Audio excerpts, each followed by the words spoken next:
Olá! Bom, hoje a gente vai conversar sobre um tema bem interessante. Eu tô aqui da minha casa porque é quarta-feira de cinzas, não fui pro escritório, e a gente vai falar um pouquinho sobre a Bolsa de Valores. Muita gente tem me perguntado se nesse patamar que a Bolsa tá agora, se ainda vale a pena investir, se ainda tem alguma oportunidade que a gente enxerga aqui como estratégica para você fazer o seu investimento, ou se o bonde já passou, né? Se quem acreditou lá atrás se deu bem e quem não acreditou não tem mais nenhuma oportunidade interessante. A primeira coisa que a gente vai perceber é que se você investe de qualquer época ali, 2017, 18, 19, 20, 21, 22, 23, 24, se você investir em qualquer um desses anos, você vai estar com um ganho absurdo em qualquer ação que você tenha comprado. Olha só o nosso gráfico aqui. O índice Bovespa nos últimos um ano, ou 12 meses aqui, né? A gente pode dizer que ele subiu 45,07%. Ele está aí na máxima histórica em pontos, né? Em reais, em 186.464,30 pontos. Bom, vamos começar a conversa. Agora, antes de mais nada, quem é um Sardinha Raiz vai deixar aquele like na confiança, porque você sabe que o vídeo vai ser bom. Se você não é um Sardinha Raiz ainda, segura sua mãozinha, considera deixar o seu like aqui no canal ou se inscrever se o vídeo te trouxer alguma informação que você ainda não tinha, te trouxer algum conhecimento legal. É porque a gente acaba se inscrevendo, né, em um monte de canal e depois não faz muito sentido, porque quando você vai olhar, você não está assistindo esses vídeos e só fica ali atrapalhando o seu algoritmo. Então deixa para se inscrever se eu te trouxer alguma informação bacana. E se lá atrás, toda vez que a Bolsa de Valores brasileira subia, as pessoas diziam, olha, mas isso em real. Quando a gente compara o quanto o dólar, né, se valorizou em relação ao real, você vai perceber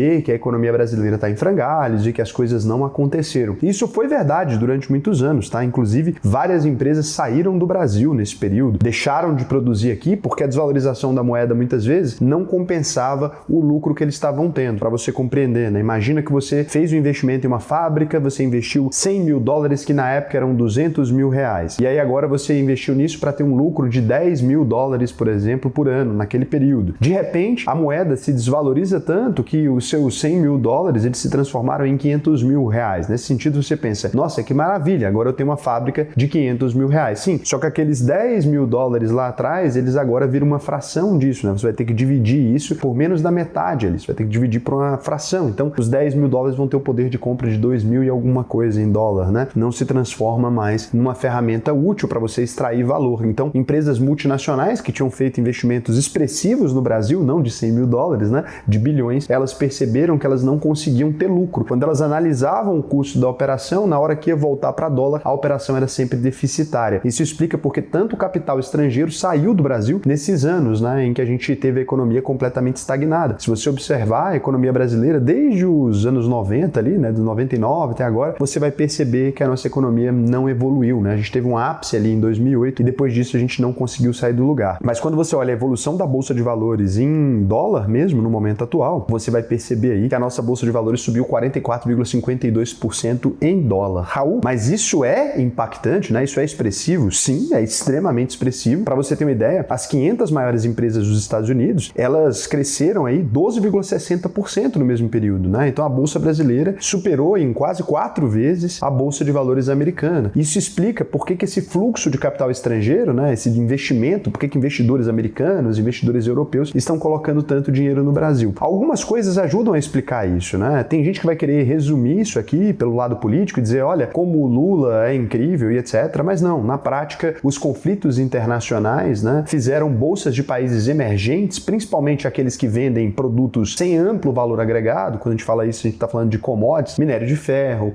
carne, esses produtos que não precisam de um trabalho ali, que não são industrializados. Esses países todos que produzem esse tipo de coisa, eles são considerados mais seguros, porque eles estão realmente tirando do chão aquilo que eles vendem, né? Não tem um risco da indústria, não tem um valor a mais a se pagar por isso. Então todos os países que são os considerados emergentes aí, que são comoditizados, cresceram. Não só o Brasil, até a Polônia também teve uma evolução muito grande, o México teve uma evolução muito grande. E como vários países que poderiam receber esse investimento nesse momento de crise, com o Trump brigando com a China, com a Europa brigando e tal, todos esses países que poderiam receber esses investimentos estão menos aptos ali, né, do que o Brasil. Então os países que estão mais aptos, que é o caso do Brasil e de alguns outros, eles estão recebendo mais dinheiro. Como assim menos aptos, né? Quando a gente vai olhar para o regime político do México, dos problemas institucionais, o México tem mais problemas que o Brasil nesse momento. Quando você vai olhar para a Rússia e para a Ucrânia, que são países que também poderiam receber esse investimento, eles estão em guerra. E a mesma coisa acontece com o Irã e com alguns outros países que poderiam estar recebendo esse fluxo estrangeiro. Então Então, sobrou poucas opções para os estrangeiros investirem ali, e quando eles olham para o Brasil nesse momento, eles entendem que as instituições brasileiras, elas estão fortes. Eu sei que para você, brasileiro, né, a gente conhece muito mais da nossa própria política, a gente sabe que o nosso momento é extremamente delicado, né? Todos os nossos últimos ex-presidentes estão presos, mas ao passo que você olha isso falando, nossa, o Brasil é um país que as coisas estão caóticas, o estrangeiro pode olhar e dizer, olha, o Brasil sempre foi caótico assim, no entanto, o agronegócio conseguiu se desenvolver, a Petrobras conseguiu se desenvolver, essas empresas todas conseguiram apresentar números muito interessantes, os bancos brasileiros estão crescendo bastante, a gente viu um teste de estresse agora nas instituições brasileiras, seja no STF, na Câmara, na Presidência, a gente viu um teste de estresse também no Fundo Garantidor de Crédito, e o Brasil, a trancos e barrancos, foi passando por esses obstáculos e mostrando que existe um país para além do governo Lula, para além do governo Bolsonaro, para além do FHC, né? Existem aqui empresas que trabalham e que atuam, existem pessoas que acordam todos os dias às 5 da manhã e se preocupam com produzir. Raul, a produção brasileira é pequena e etc, todo mundo sabe disso, né? Mas a gente ainda está bem longe também do nosso pico dolarizado. Quando a gente olha aqui o Brasil, né, atingiu o EWZ, que a gente pode olhar aqui, que é esse índice que a gente está observando, né, é um ETF que investe em ações brasileiras, no índice Bovespa, você repara que a gente está 60,88% abaixo do nosso topo histórico que foi lá antes do subprime, lá em 2008, né, antes dos Estados Unidos ter aquele problema imobiliário. Nosso mercado é muito dependente de investimento americano, por isso que quando os Estados Unidos têm uma crise, a gente passa por uma crise também, né? O que para eles é uma marolinha, muitas vezes chega aqui como um fumaceiro danado. Você observa ali uma queda de 60,88% desde aquela época, ou seja, então quando os estrangeiros olham para o Brasil, eles olham, ok, a economia não cresceu extremamente, né? O PIB não se desenvolveu extremamente, mas tem empresas mais lucrativas, tem negócios mais atrativos, negociados ainda com 60% de desconto em relação à principal alta, aquele momento que o Brasil estava mais caro lá atrás. Então quando você olha isso tudo, você percebe um Brasil que sobreviveu a esses ciclos econômicos, sobreviveu ao governo Dilma, sobreviveu a impeachment, sobreviveu a isso tudo, manteve as instituições durante esse período aos trancos e barrancos e ainda conseguiu ter algumas empresas que surgiram e que cresceram no meio desse período. Quando você olha, por exemplo, as nossas empresas, então a gente percebe uma relação aqui muito interessante. Você pode perceber empresas que estão sendo praticamente entregues de graça no Brasil em comparação com os Estados Unidos. Eu gosto de fazer uma comparação que eu sempre faço nas aulas da UVP, né? Já fiz há mais de ano lá, mas eu gosto muito dela porque agora ela tá ainda mais maluca. Quando a gente observa, por exemplo, uma empresa como a Tesla, que é a empresa do Elon Musk, ela estaria avaliada, por exemplo, em 1,3 trilhão de dólares. A gente poderia dizer algo em torno de 7 trilhões de reais. Beleza? Vamos dar uma olhada nos números da Tesla. Claro que ela tem promessas muito audaciosas, né? O Elon Musk é um cara que ele promete bastante, ele entrega muito, mas promete muito mais ainda do que entrega, né? Poderíamos dizer que é um falastrão aí, não no mau sentido da palavra, porque ele conseguiu. Mas olha só,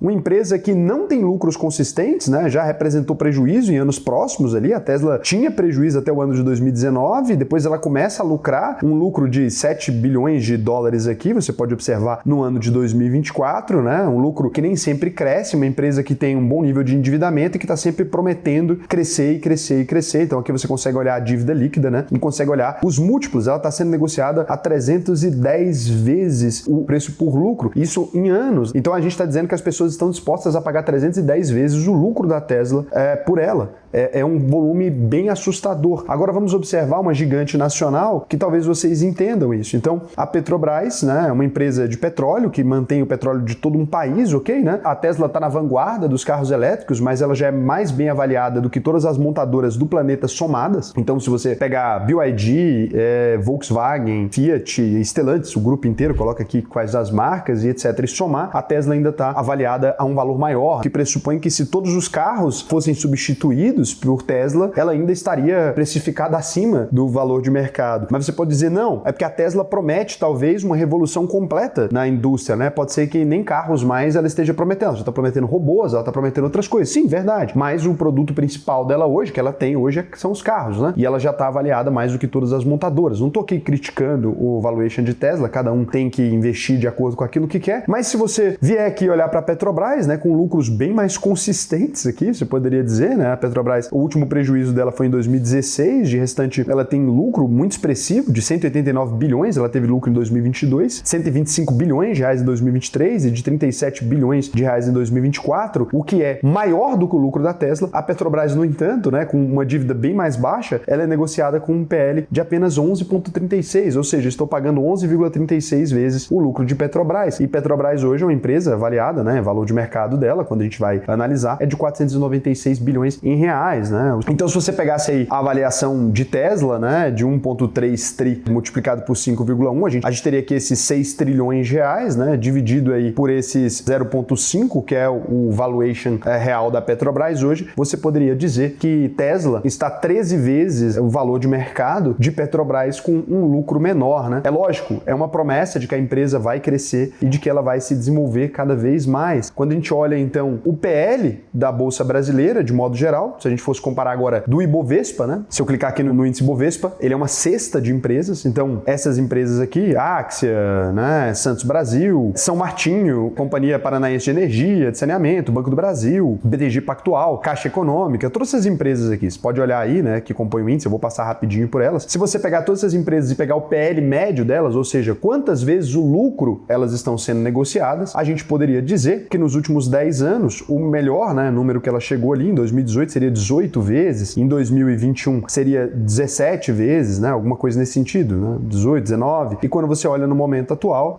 a Bolsa Brasileira, depois dessa alta toda, ela ainda está negociada a aproximadamente 12 vezes o lucro, comparando com Tesla ou comparando com qualquer outra empresa americana. Se você pegar aqui Meta, você vai ver 27 vezes, se você pegar a Amazon, você vai perceber também sempre que estão pagando por essas empresas muito mais do que estão pagando pelas empresas brasileiras. Então, aqui você pode ver 27 vezes também, né? Todas essas empresas com pessoas pagando até 27 anos de lucro delas a valor presente. Se elas mantiverem esse lucro, então, você demoraria 27 anos somente com o lucro dessa empresa para recuperar o seu investimento. Quando a gente olha para o Brasil, então, você tem empresas aí, Banco do Brasil, etc., negociadas muitas vezes a 7 vezes, 8 vezes, né? 11 vezes Banco do Brasil. Você poderia pegar Vale, por exemplo, negociada a 12 vezes também. Na média, as empresas brasileiras, né, são negociadas a um PL bem mais moderado, bem mais conservador do que as empresas americanas. Quando você olha para as empresas brasileiras, então, você tem uma percepção de que essas empresas ainda estão muito baratas comparado com a expectativa das empresas americanas. Agora, qual que é um ponto em relação a isso aqui, né? Raul, significa que esse valuation vai destravar e vai ficar do mesmo tamanho que o valuation das empresas americanas? É claro que não, né? O Brasil, ele é um país mais inseguro. É como se você tivesse boas empresas dentro de um barco que, por vezes, ele parece estar afundando. Porque quando a gente mexe na legislação, quando a gente gasta mais do que devia, não que os Estados Unidos não gastem, quando você vai analisar nosso grau de investimento, o Brasil é um país extremamente exótico. Então, os gringos, observando os Estados Unidos que pode estar em bolha, né? Você percebe assim, olha, será que eu prefiro investir numa empresa que investe em tecnologia, data center e IA, ou eu prefiro colocar o meu dinheiro em empresas que, literalmente, como a Vale, extraem do chão minério de ferro e vendem minério de ferro para as indústrias? Ou eu vou pegar uma empresa que tira petróleo e transforma isso em combustível? Parece que nossa economia é muito mais palpável do que essas promessas que as empresas americanas têm feito. E a gente, quando olha para o mercado americano, você tem esse gráfico aqui, todo o valor de mercado das empresas americanas estavam concentradas em apenas 7 empresas. Então, quando os americanos olham para isso, né, a BlackRock, Warren Buffett, todo mundo, eles começam a pensar se não vale a pena fazer uma diversificação fora dos Estados Unidos. Quando os países começam, então, para além disso, a vender também a sua posição em dólar, né? Os Estados Unidos hoje, todos os países têm dólar, então todo mundo paga a dívida americana. Parece que está todo mundo fugindo da ideia de manter os investimentos nos Estados Unidos. Olhando para isso tudo, a gente percebe que a Bolsa Brasileira, ao contrário do que muita gente dizia lá no final de 2024, quando o dólar bateu 6, ela ainda está barata, né? Eu tenho vídeos aqui de todos os anos falando sobre boas empresas e você pode conferir todos esses vídeos, né? A gente se manteve falando que o Brasil estava bom para investir desde 2019, muita gente me criticou, né? Eu sempre falei, vale a pena diversificar nos Estados Unidos? Acho que vale, acho que agora melhor ainda, né? Com o dólar um pouco mais barato, vale a pena, dólar caro é aquele que a gente não compra, mas o Brasil, de fato, ele parece ter um horizonte de crescimento muito grande, ainda mais quando países como China, Rússia, Estados Unidos, eles precisam brigar por domínio e também por comprar commodity barata, que é o produto que a gente vende. Então, todo mundo, né, vai querer olhar aqui para a menina mais bonita do baile, que acaba sendo o Brasil, que alimenta 1 bilhão de pessoas, com uma economia extremamente sólida do ponto de vista especulativo, não tem grau de especulação aqui, a bolsa tá barata, não cresceu, a economia,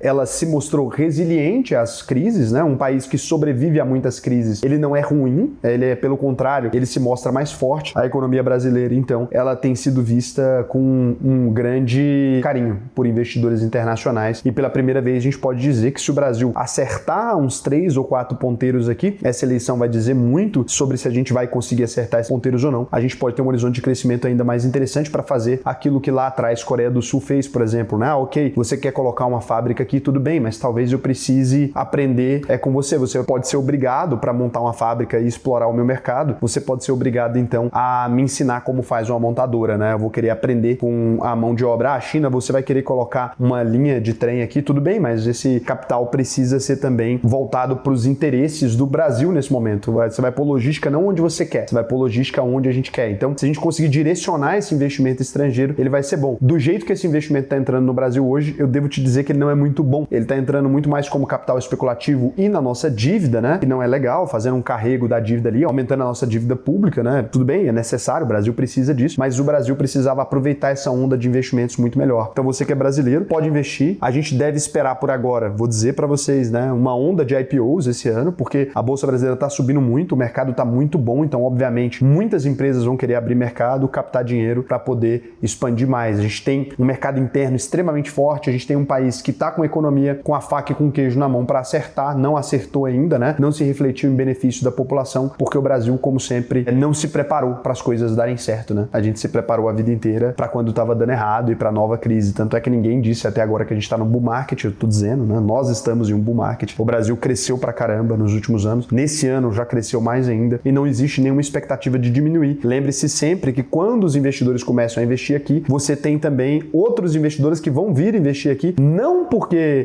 eles realmente acreditam na tese, mas simplesmente para não ficar de fora da alta. Vários ETFs devem começar a colocar aqui, o grau de investimento do Brasil deve mudar. Se o Brasil tiver realmente a criação da segunda bolsa de valores, vários fundos de investimento que hoje não investem aqui passam a investir, porque um país com uma bolsa só é considerado muito ruim, né? Então a gente está com tudo certo. Eu tenho investido bastante no Brasil, ainda existem muitas coisas para você aproveitar. Se você quiser aproveitar essa onda de alta do Brasil e também quiser aproveitar para diversificar em China e Estados Unidos, né? Nesse momento que está muito interessante, os mercados asiáticos, Índia também e Japão, o que eu vou te recomendar? alvp.com.br, clica no botão faça a sua análise de perfil, preenche o questionário para mim até o final, que para mim vai ser um prazer te ensinar a investir no Brasil e no mundo todo. Lembra que a gente já está fazendo isso aqui há muitos anos, inclusive, se você quiser conferir aqui, olha só, a UVP te dá esse selo aqui de aprendizado garantido. O que significa? Se você entrou na UVP e não aprendeu a investir, eu mesmo devolvo 100% do seu dinheiro. Não é promocional, não é aquela garantia de 7 dias que o governo obriga, não. É realmente um compromisso que a gente faz aqui para que você possa confiar, né? Porque eu estou confiando em você primeiro. Você pode ir lá, assistir as aulas todas, emitir o seu certificado e pedir o dinheiro de volta e eu vou ficar no prejuízo. A gente faz isso exatamente para que vocês possam confiar aqui na gente. Então, vale muito a pena aprender a investir. Espero que vocês tenham gostado dessa aula aqui sobre o momento em que a gente está. Então, eu vou sugerir aqui para você que já é aluno da UVP, né? Essa aula aqui, bônus, onde eu falo sobre esses investimentos globais e tem também o bônus dos indicadores. Eu vou deixar aqui para vocês um link, né? Dessa aula onde eu explico como fazer uma análise melhor dessa relação preço por lucro e também pelo preço pelo valor patrimonial, que é uma forma bem básica de fazer os seus investimentos, mas vale a pena você rever essa aula para você ficar por dentro. Tem também a aula do AUVP11, que é um ETF que já investe na cesta Brasil inteira, né? Então, se você não sabe o que vale a pena comprar nesse momento, pode valer a pena para você entender melhor o AUVP11 e a fórmula como a gente fez lá. Agora, eu vou verificar se vocês fizeram alguma pergunta aqui. Raul tá economizando com corte de cabelo?